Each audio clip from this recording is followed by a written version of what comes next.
Hoje o técnico Dorival Júnior convocou 23 jogadores para a próxima data FIFA, jogo contra o Chile, dia 10 de outubro em Santiago, no Estádio Nacional, pela 7ª rodada das eliminatórias, dia 15 de outubro contra o Peru, no Estádio Mané Garrincha, pela 8ª rodada das eliminatórias para a Copa do Mundo. Um spoiler, a Rádio Bandeirantes estará no Estádio Mané Garrincha para transmitir Brasil e Peru in loco. Estarei ao lado do Ulisses Costa nessa, diretamente de Brasília. O técnico Dorival Júnior convocou os goleiros Alisson do Liverpool, Ederson do Manchester City e Bento do Al Nassr. Éder Militão do Real Madrid, Gabriel Magalhães do Arsenal, Marquinhos do Paris Saint-Germain, Bremer da Juventus. Os laterais Danilo da Juventus, Wanderson do Mônaco, Guilherme Arana do Atlético Mineiro, o Abner do Lyon, os meias André do Wolverhampton, Bruno Guimarães do Newcastle, Gerson do Flamengo, Lucas Paquetá do West Ham. Os atacantes, o trio do Real Madrid, Rodrigo, Endrick e Vinícius Júnior. A dupla do Botafogo, Igor Jesus, novidade. Luiz Henrique, também novamente convocado. Gabriel Martinelli retorna, jogador do Arsenal. Rafinha do Barcelona e Savinho do Manchester City. Não tinha muito o que mudar, né? Mas bom também não sei se é. Eu acho que o Dorival Júnior agora ele tem uma grande missão que, além de começar... Não sei se vocês assistiram ao vivo a convocação, mas cara, o Dorival ele foi numa pressa, mas numa cara, tipo... Alisson, Ederson. Cara, não tem outro pra chamar, tem que ser esses caras aqui que é o que tem. Eu acho que o Dorival tem um desafio.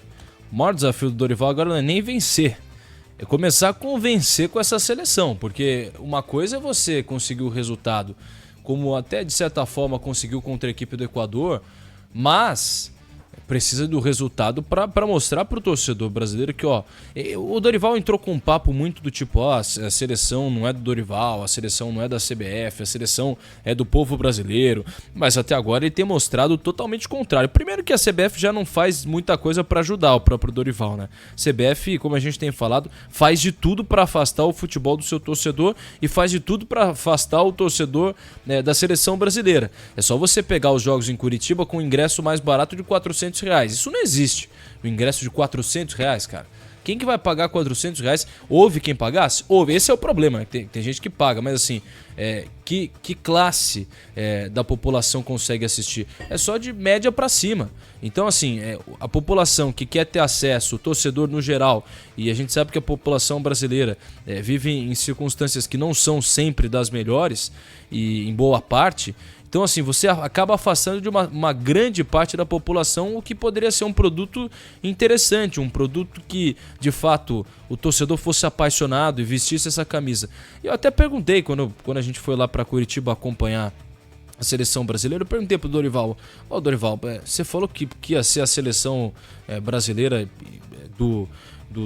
de fato do povo brasileiro, mas dá para trazer o povo brasileiro para próximo com R$400 no ingresso?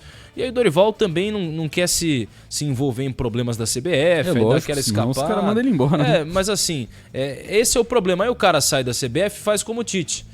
Que aí o Tite começa a falar mal da instituição, enquanto tava lá não fazia de nada para mudar. Então acho que no fim o Dorival também tem culpa nisso. De não se posicionar. Mas ele vai se posicionar contra a instituição dele, contra a empresa. Mas espera aí, por que o cara sai depois e fica falando mal se a impressão que dá é que nunca foi combativo nesse sentido? Então, para mim é hipocrisia em muitos momentos, como o próprio Tite foi hipócrita ao criticar o calendário brasileiro. Sendo que quando ele era técnico da seleção brasileira, ele não se movimentava nem um dedo para conseguir, de alguma forma, mudar essa circunstância. Infelizmente. Sabe o que me chamou a atenção? Soler, fala pra mim quem que é o nome, quem é o cara da seleção brasileira? Quem é? Hoje, o Rodrigo. Mas, nem o Vinícius Júnior. Hoje, se o Neymar estivesse jogando, seria o Neymar.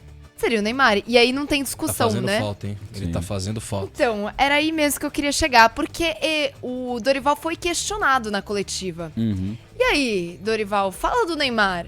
Ele tá se recuperando, um ano fora, difícil mas tem que falar, tal. né? Pô, não, mas você todo sabe mundo que já ele... teve essa lesão, já voltou. Ele não, cara. Ele não. E aí, o que ele falou, Dorival? estou ansioso pela volta do Neymar. Quando ele voltar, estiver com confiança, vai jogar. Sim. Ou seja, estou esperando o Neymar voltar para a seleção. E aí, essa Neymar dependência que a gente acha que é um negócio da torcida, ou às vezes até da imprensa. Parece que é do próprio grupo. Os jogadores não Exatamente. conseguem fazer nada se ele não estiver lá. Hoje o Dorival deixou claro que é uma impressão também da CBF. Sem o Neymar é difícil. Estou ansioso para que ele volte. Então, isso assim... Paquetá vai ser o armador, vai ser o cara, vai ser o Rodrigo. O Rodrigo foi convocado como meio-campista. O que é bizarro, porque é ele não é bizarro. meia. E aí um amigo meu, o Eduardo Nunes, ele fez um grande questionamento. O Brasil, ele vai ter mais goleiros como opção no banco de reservas do que meio-campistas.